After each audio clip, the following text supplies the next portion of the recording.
Well, thank you so much. It's such an honor for me to be here today to discuss, just very briefly, the important topic that brings us here today, to raise awareness, especially in our minority communities and especially in the Hispanic community, about the importance of men and women to get tested for HIV/AIDS. We've heard these alarming statistics, and they are sobering.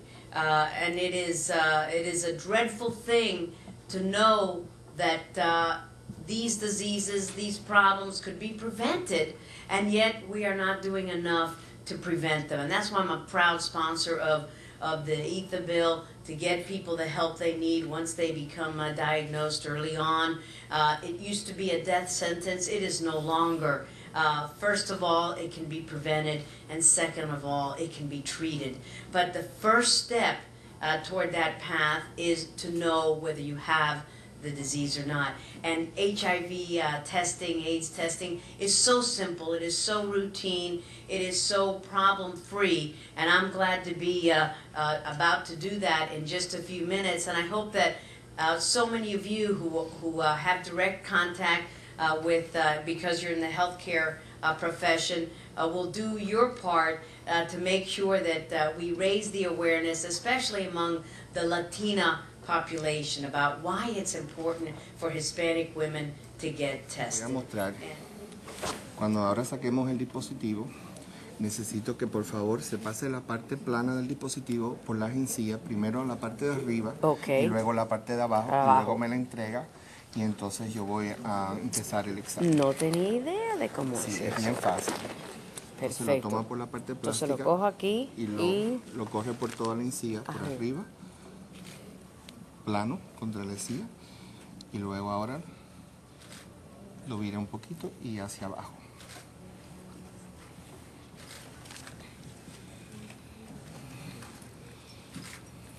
No tenía idea. Muchas gracias. Muchas gracias.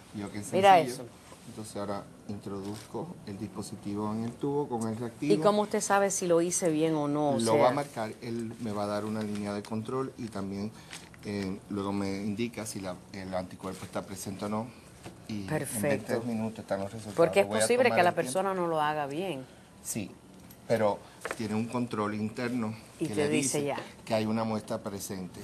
I'm really pleased to be here with you this morning, first to recognize National Latino AIDS Awareness Day, and also to announce the launch, as I said earlier, of Test for Life Florida. Let me tell you a little bit about the National Minority Quality Forum and why this is so important to us.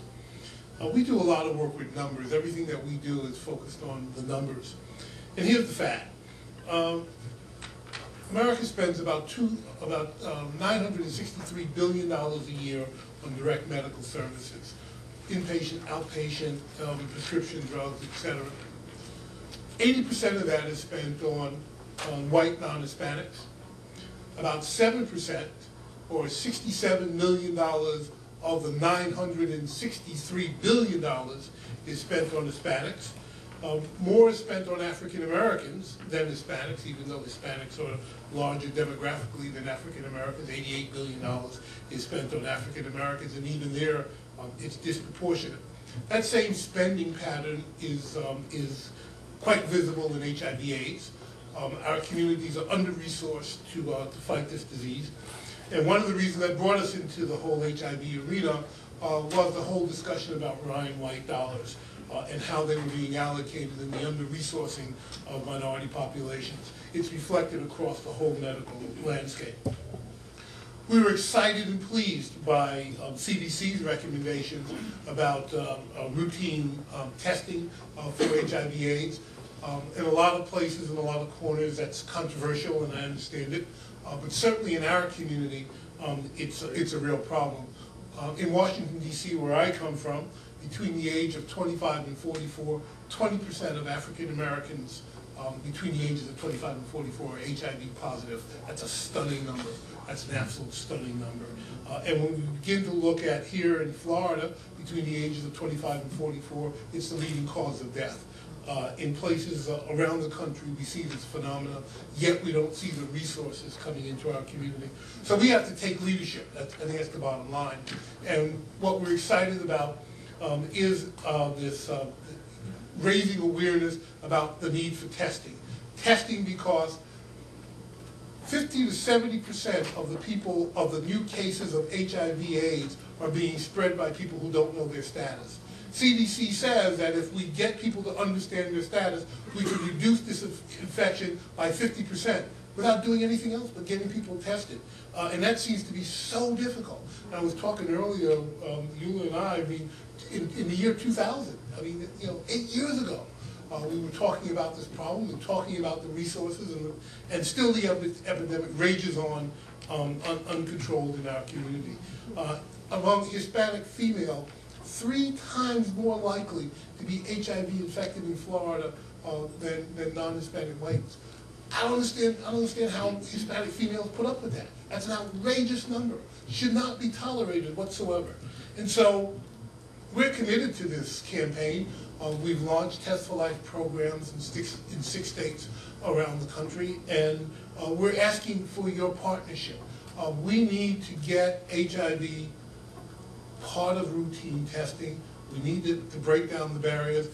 In one state where I was reminded by a legislator there.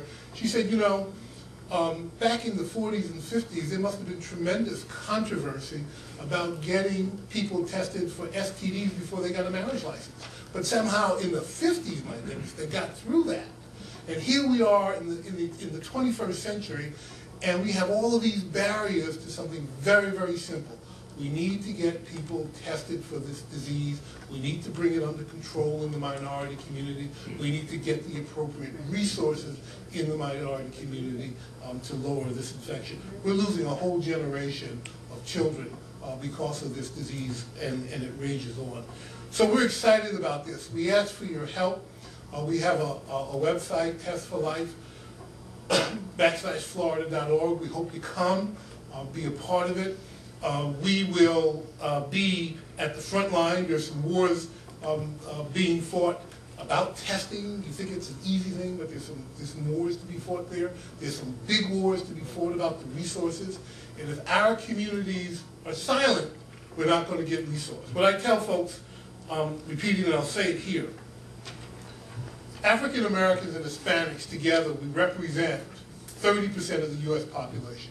So we can go to the executive branch, we can go to the legislative branch as 12% and as 14% and fight that war, or we can go as 30% and say, look, we got to get this problem fixed because it's happening in our community collectively. The disease, quite frankly, doesn't know from Hispanic and African American. And 70% in the United States, 70% of all new cases of HIV/AIDS is happening in the minority community.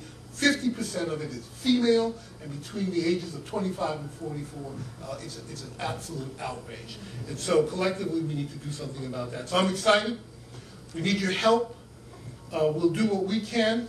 We know here in Florida, everyone has been fighting this war a long time, and we want to pull alongside her and see what we can